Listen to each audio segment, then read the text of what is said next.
Galveston began September 8, 1900, as America's confident gateway to the Gulf. Before sunset, wind and water would turn that confidence into catastrophe. The city stood on a low island between Galveston Bay and open sea. At its highest point, the ground rose less than 9 feet. Yet wealth, trade, and rapid growth made Galveston appear permanent and secure.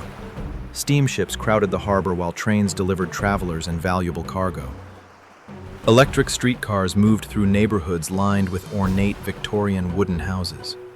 Brick businesses, churches, schools, hotels, and warehouses filled the prosperous port. Merchants saw the Gulf as opportunity, not an approaching source of destruction. Families began Saturday expecting work, errands, meals, and ordinary evening conversations. Dock workers lifted cargo while sailors checked lines beneath a restless morning sky. Shopkeepers opened doors as horses and wagons moved through busy commercial streets.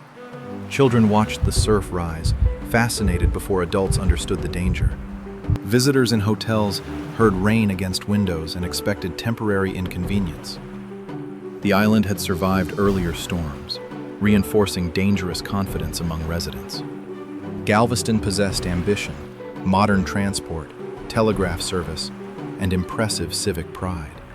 But it had no seawall protecting neighborhoods from a powerful storm surge. Many leaders believed an extreme hurricane could not completely overwhelm the island. Geography quietly disagreed with every reassuring assumption made by the growing city. The Gulf needed only enough wind to push the sea across Galveston. The storm had formed far away over the tropical Atlantic days earlier. It crossed the Caribbean, strengthened near Cuba, then entered the Gulf of Mexico. Weather observers followed scattered reports using telegraph messages and basic instruments. No satellites revealed the storm's size, structure, direction, or rapid intensification. No radar displayed rain bands approaching the Texas coast hour by hour. Forecasting depended upon pressure readings, ship reports, experience, and imperfect communication. Disagreements about the storm's track complicated warnings throughout the regional weather network. Some forecasters expected the system to turn away from the western Gulf. Instead, it continued westward, strengthening over warm water toward the Texas coast. By September 7th, distant swells were already reaching the beaches near Galveston. Residents visited the shoreline, watching unusually powerful waves crash against low ground. Some interpreted the spectacle as entertainment rather than evidence of approaching disaster. Inside the Weather Bureau office, pressure readings began falling steadily and ominously. Observers compared instruments, weather maps, telegrams, clouds, wind, and rising surf. The available evidence showed danger, but not the catastrophe's complete approaching scale. Warnings circulated, yet Galveston organized no coordinated evacuation from the exposed island. Leaving required crossing rail bridges vulnerable to wind, water, and debris. Many families lacked transportation, reliable information, or a safe destination inland. Others simply believed their homes could withstand another severe Gulf storm. That belief would be tested before the day ended. Saturday morning arrived with darkening clouds, rough surf, and strengthening coastal wind. Rain swept across streets while waves pushed farther beyond the normal shoreline. Water collected in low places, surrounding porches, fences, tracks, and wagon wheels. People still moved through town, attempting to continue familiar routines. Streetcars slowed while horses struggled against gusts and deepening water. Along the waterfront, sailors reinforced moorings and watched harbor conditions deteriorate. Workers hurried to secure cargo, tools, doors, shutters, and loose equipment. Families near the beach began moving children and possessions toward stronger building. Some residents sought shelter in churches, hotels, schools, and substantial brick structures. Others remained inside wooden homes, uncertain whether traveling would be more dangerous. The storm offered no perfect decision, only narrowing choices under worsening conditions. By late morning, wind drove rain almost horizontally across Galveston's exposed streets. Signs shook, shingles lifted, trees bent, and windows rattled inside their frames.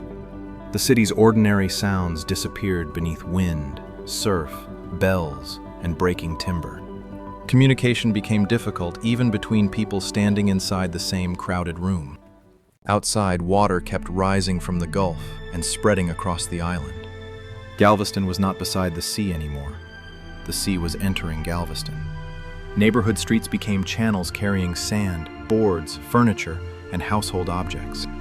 Every additional foot of water reduced the number of places offering safety. Ground floors flooded, forcing families upward into bedrooms, attics, and roof spaces. Adults carried children while others gathered blankets, lamps, food, and documents. Neighbors opened doors to strangers whose smaller houses already seemed unsafe. Public buildings filled with wet, frightened people listening to the intensifying storm. From windows, they watched familiar streets vanish beneath gray, debris-filled water. The hurricane's greatest killer was not wind alone, but the rising surge. Galveston's highest ground measured only about 8.7 feet above sea level. The storm surge reached roughly 15 feet, overwhelming nearly the entire island. No protective wall stood between the Gulf and the city's homes. Waves struck neighborhoods directly, lifting buildings and breaking them from foundations. Floating houses collided with standing houses, spreading destruction from block to block. Porches, fences, wagons, barrels, furniture, and lumber became moving battering rams. The city itself supplied the debris that made the storm more destructive. If this forgotten history matters to you, support the channel with a like. By midday, crossing even a short distance had become extremely dangerous. People outside faced deep water, flying boards, shattered glass, and collapsing walls. Some tied themselves together, fearing family members could disappear into the surge. Others climbed staircases as water filled rooms beneath their feet. Oil lamps swung violently, casting moving shadows across crowded interiors. Shutters tore loose while rain entered through windows and broken roof sections. Every impact against a wall raised the fear that shelter would fail. Survivors could hear nearby houses breaking apart without seeing them clearly.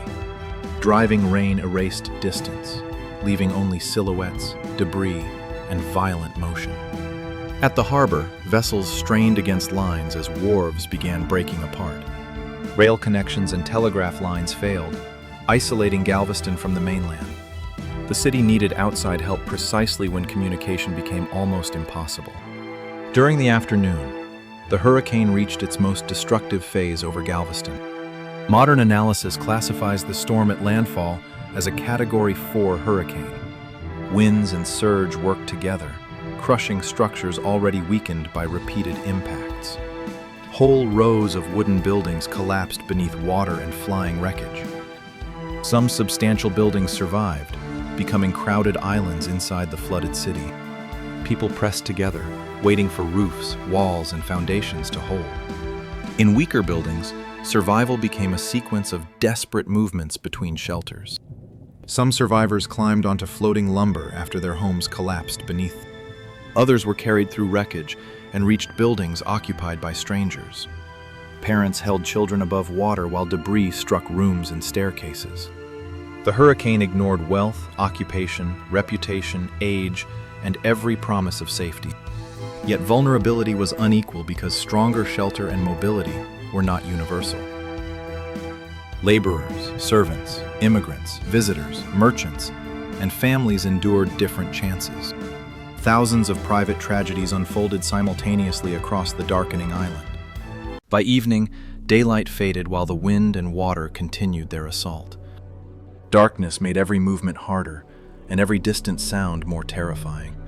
Many lamps failed, leaving survivors unable to see rising water indoors. People waited in silence between crashes, listening for voices from nearby rooms. Some buildings shifted on foundations, then broke apart beneath repeated debris impacts. Those who escaped often entered water filled with timber, nails, glass, and wire. The storm lasted for hours, steadily shrinking every remaining pocket of safety. Galveston did not disappear instantly. Residents experienced its destruction minute by minute. That slow realization became one of the disaster's most terrifying dimensions.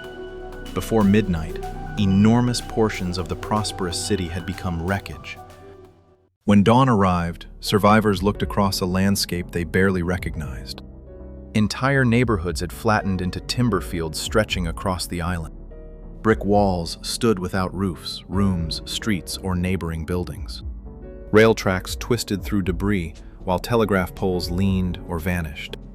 The harbor, waterfront, businesses, churches, schools, and homes had suffered catastrophic damage. More than 3,600 buildings were destroyed by the hurricane.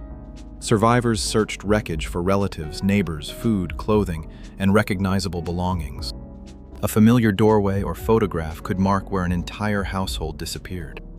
The death toll could never be counted with complete certainty. Approximately 8,000 people died, though estimates range from 6,000 to 12,000. It remains the deadliest weather disaster recorded in United States history. Numbers alone cannot describe the missing names, families, and interrupted futures. Galveston's practical crisis continued after the wind and water finally receded. Clean water, food, shelter, medicine, transportation, and communication were desperately needed. Bodies had to be recovered under devastating and sometimes impossible conditions. Relief workers, physicians, clergy, soldiers, journalists, and volunteers entered the ruins. Survivors worked beside newcomers while grief and exhaustion surrounded every task. Clearing one street could reveal property, memories, injuries, or further death. Temporary shelters appeared as damaged buildings and tents housed displaced residents. Telegraph service slowly returned, allowing the wider nation to understand the catastrophe. Donations and supplies arrived from American cities and communities beyond the country. The disaster forced Galveston to reconsider its government, engineering, and coastal defenses. Rebuilding the old city exactly as before would preserve the same vulnerability. Engineers proposed a seawall along the Gulf-facing edge of Galveston Island. Construction created a powerful barrier designed to reduce future storm surge destruction. But the seawall alone could not solve the island's dangerously low elevation. Galveston began raising streets, utilities, houses, churches, and commercial buildings. Workers pumped sand beneath structures, while enormous jacks lifted them gradually upward. Daily life continued around one of America's most remarkable engineering projects. The rebuilt landscape became a permanent physical memory of the 1900 storm. Galveston survived, but its former commercial dominance increasingly shifted toward Houston. The hurricane changed not only buildings, but the future of the Texas coast. Modern warnings now use satellites, radar, aircraft, models, alerts, and evacuations. None existed for the families facing the Gulf on September 8, 1900. The lesson remains uncomfortable. Prosperity can make known dangers feel ordinary. Technology can reduce risk, but memory and preparation must remain active. The sea needed only hours to rewrite Galveston's future. Share this story and subscribe for more history hidden beneath familiar places.